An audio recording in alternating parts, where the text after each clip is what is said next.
மக்களுக்கு குறிப்பறிந்து சேவை செய்ய வேண்டும்.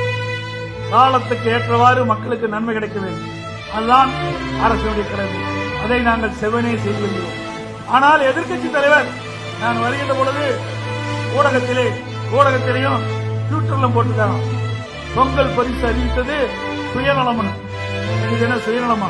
போன வருஷம் 1000 ரூபாய் கொடுத்தோம், அன்னைக்கு நல்லா இருந்தோம். இப்ப கொரோனாவால் பாதிக்கப்பட்டிருக்கிறோம். புயல் கனமழையால் பாதிக்கப்பட்டிருக்காங்க மக்கள். பாதிக்கப்பட்டிருக்கின்ற மக்களுக்கு அளிப்பது தவறா? ஏழை மக்களுக்கு கொடுப்பதை யார் தடுத்து நிறுத்துகிறாரோ அவர் என்றைக்கும் என்ற சரித்திரம் கிடையாது. நாங்கள் ஏழை மக்களை பார்க்கின்றோம். ஏழை மக்களுடைய எண்ணங்களை நிறைவேற்ற வேண்டும். அதற்காக இந்த திட்டத்தை அறிவித்துள்ளோம்.